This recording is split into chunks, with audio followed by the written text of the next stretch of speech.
video lecture, we are going to discuss about Bluetooth, its working process and its protocol and some of its advantages. Bluetooth is a wireless communication technology for a short range of communication with a very less power consumption. Bluetooth forever been integrated into our lives, but how does it works? Let's see. Bluetooth is the prime wireless technology used across virtually all devices. Bluetooth is just an indivisible wire that connects different devices together. Keep moving. When we say Bluetooth, we really mean the connectivity between devices because this involves both a signal and some hardware. On the hardware side, both devices need to be equipped with an antenna supply chip that can encode and decode transmit data via antenna. These waves are short about 15 meters so that they aren't conflicting Bluetooth waves all over the place. The signal itself operates within a frequency of 2.4 to 2.485 GHz, which falls in the unlicensed scientific, industrial and there is a maximum range for which a connection will not be established. So what is the maximum range? The power of the device transmitter is the one who governs the range over which a Bluetooth device can operate. Now, Bluetooth device fall one among the classes. We have a class 1. They are more powerful. They can operate up to 100 meter. And then there's a class 2. They are the most common kind. They operate up to 10 meter. And finally, we have a class 3. They are the least powerful, they don't go beyond 1 meter. Here are some of the sample devices which are operating at the respective ranges. It hops around to all different frequencies, a lot about 1600 times to be exact. This gives the Bluetooth signal connected between devices and prevents static from occurring due to computing signal. It also helps it to be ultra secure. Bluetooth starts from 242 MHz and 2483.5 MHz. It consists of 79 channels having 1 MHz bandwidth in each channel because Bluetooth devices use a technology called frequency hopping. They transmit hops from one channel to another channel in a pseudo-random fashion and makes 1600 hops per second. Smartphone transmitting a file to computer with the frequency hopping, the data file will be transmitted in small pieces called packets. First packet will be sent on a randomly selected channel, let's say channel 56, and then to channel 4 for instance. Then all packets are transmitted. 1600 frequency hops in every second, which in every 6 to 5 microseconds packet will be sent on a different frequency. The benefits are to minimize eavesdropping. It is very difficult for a hacker to get into the network where frequencies are being changed for every 6 to 5 microseconds, and also it would minimize the interference from other networks. Very little power to operate the waves, have a short broadcast range, and data streams are optimized to communicate as little as needed. Newer Bluetooth technology allows low power modes that can stay in contact with Bluetooth devices. Due to such patterns, communication using Bluetooth becomes more secure as the pattern of receiving and transmitting data is only known to the sender and the receiver, and also there will be less interference with the external signal because of the data transmission take place at different frequencies at different times, due to which there will not be any disturbance in the signals, signals that can be detected by other Bluetooth enabled devices. In other words, it shows up on your phone screen once you have connected and linked devices together. You have just formed a piconet. We know the basic network configuration in Bluetooth is the piconet, where we can have a master node which can scatter up to 7 slave nodes, and group of piconet is scatternet, where a master in one piconet is slave in another piconet. This is the basic network configuration which we call as a piconet, and the collection of piconet is called as a scatternet. Let's see about the Bluetooth protocol stack. Here we have various layers like physical layer, data link layer, middleware layer, and finally application layer. In this video lecture, we are talking about computer networks in a bottom-up manner, that is from the physical layer to the application layer.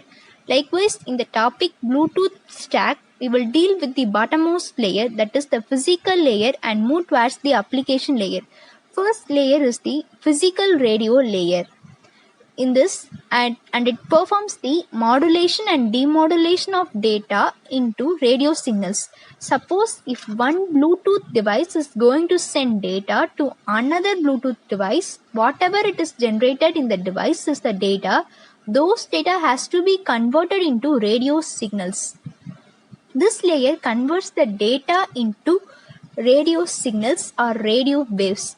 Other things that this layer focus on, it defines the physical characters of Bluetooth transceivers. Transceivers means it can be a transmitter as well as the receiver, because this Bluetooth adapter, when it is a sender, is going to transmit, when it is a receiver, is going to receive. So that Bluetooth adapter, that physical radio, is going to act as a transmitter as well as the receiver. That's why it is called as a transceiver. It also defines the two types of physical link connections, that is connectionless and connection-oriented services. In connectionless services, the data will take any path, whereas in connection-oriented services, the data will take only a predefined path. We are done with the physical radio layer, and we are moving now to the baseband link layer. This baseband layer or baseband link layer performs connection establishment within a Piconet. We know that the Piconet is the basic network configuration in a Bluetooth network. If one device wants to communicate with another device, the connection has to be established between these two devices. Then the baseband layer is going to take care of the connection establishment within the Piconet. Now let's move on to the another layer, link manager. This link manager protocol layer performs the management of already established links. It means the connection is already established between two nodes, and the management of these establishment links are handled by the link manager protocol or link manager layer.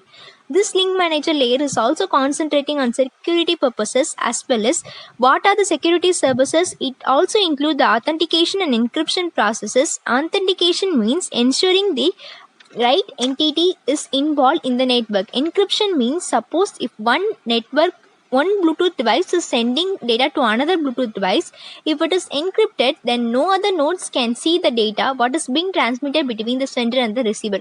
Only the sender and the receiver knows what data that is being actually transmitted between them. So this layer focuses on the management part as well as the security services. And then comes the logical link control and adaptation. It is also known as the heart of the Bluetooth stack. This is going to be the interface between upper layers and lower layers. That's why it is considered to be the heart of the Bluetooth protocol stack. It allows the communication between upper and lower layers of the Bluetooth protocol stack. It packages the data packets received from upper layers into the form the expected from the lower layers. It also performs segmentation and multiplexing. Say from the upper layer we will get only data.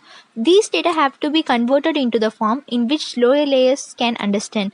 This is taken care by this logical link control adaptation layer protocol.